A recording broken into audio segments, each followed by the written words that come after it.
প্রত্যেকটা আমরা প্রতি বছর আমরা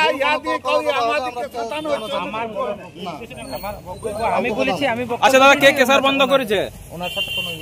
কে কেসার বন্ধ করলে কিন্তু ক্যামেরা চালু থাকবে আমরা মানে সাংবাদিকরা কেসার বন্ধ করেছে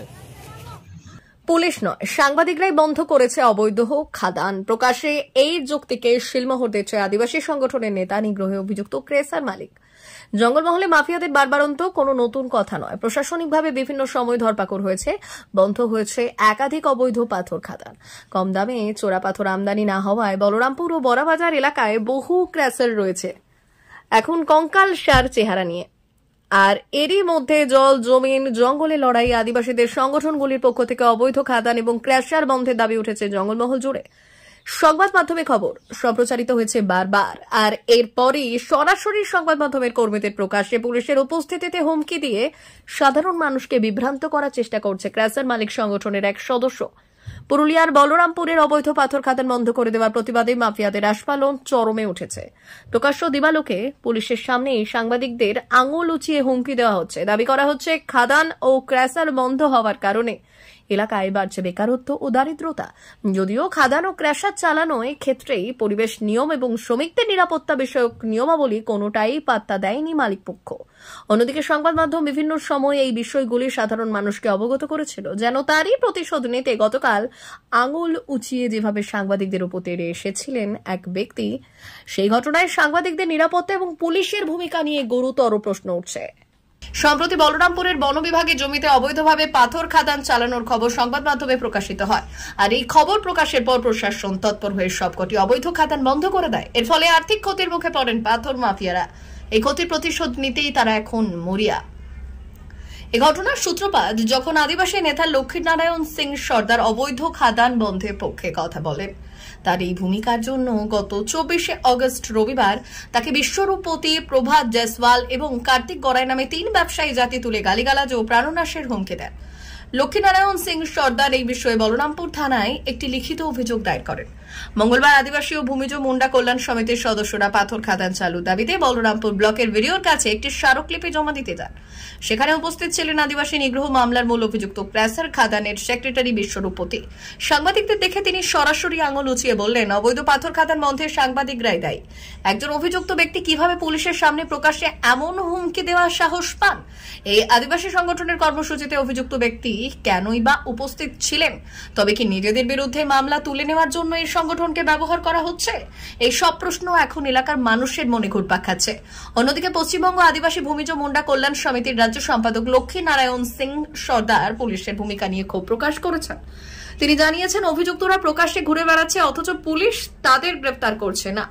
গত কয়েকদিন ধরে তাকে অনুসরণ করা হচ্ছিল এবং এই আতঙ্কে তিনি আবারও থানায় লিখিত অভিযোগ জানিয়েছেন নিজের নিরাপত্তার বিষয়টি স্পষ্ট করে তিনি পুলিশের ভূমিকা নিয়ে প্রশ্ন তুলছেন আর এই ঘটনা থেকে স্পষ্ট যে জঙ্গলমহলে মাফিয়াদের প্রভাবের খুঁটিটা কতটা শক্ত যারা জনস্বার্থে কাজ করছেন তাদের জীবন আর চরম ঝুঁকির মুখে এখন দেখার পুলিশ এই বিষয়ে কি পদক্ষেপ নেয় এবং সাংবাদিক ও সমাজকর্মীদের নিরাপত্তা নিশ্চিত করতে পারে কিনা ব্যুরো রিপোর্ট পুরুলিয়া টুডে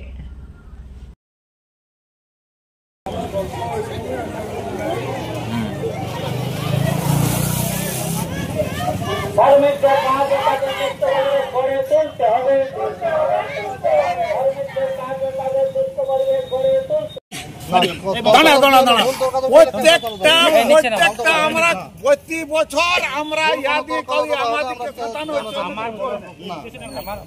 আমি বলেছি আমি আচ্ছা দাদা কে কেসার বন্ধ করেছে ওনার সাথে কোনো কে কেসার বন্ধ করলে কিন্তু ক্যামেরা চালু থাকবে আমরা মানে সাংবাদিকরা কেসার বন্ধ করেছে আমি দেখতে পাচ্ছি বেশ কয়েকদিন থেকে যে আমার সাথে যে ঘটনা ঘটেছিল যে অভিযুক্তদের বিরুদ্ধে আমার অভিযোগ ছিল সেই অভিযুক্তদের মধ্যে প্রথম যিনি ছিলেন বিশ্বরূপপতি তিনি বিগত বেশ কয়েকদিন ধরে বিভিন্ন মানুষদেরকে ভুল বুঝিয়ে পরোক্ষ এবং প্রত্যক্ষভাবে বলরামপুর থানা এবং বলরামপুর ভিডিওর কাছে বিভিন্ন ডেপুটেশন দিচ্ছেন তার দাবিটা একটাই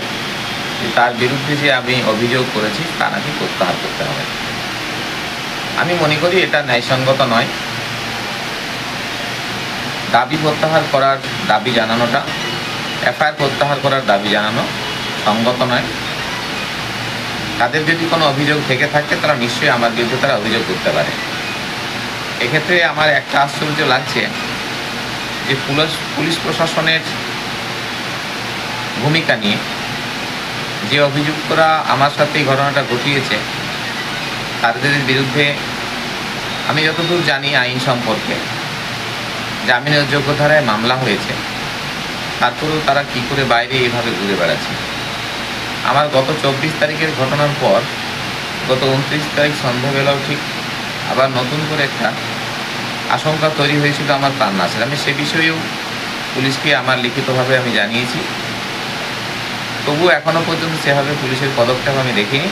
আমি এই মুহূর্তে প্রচণ্ড ভয় ও আতঙ্কে আছি যে দুষ্কৃতীরা আমার সাথে এই কাণ্ডটা ঘটিয়েছে তারা যেভাবে প্রকাশ্যে ঘুরে বেড়াচ্ছে, আগামী দিনে হয়তো আমার সঙ্গে আরও দ্বিতীয়বার তারা এই ধরনের ঘটনা বা তার থেকেও ভয়ঙ্কর কিছু ঘটনা ঘটানোর জন্য তারা প্রস্তুত হচ্ছে। এটাই আশা করব পুলিশ তার যথাযথ দায়িত্ব পালন করবে আইন মেনে এবং আমার নিরাপত্তা সুনিশ্চিত করবে।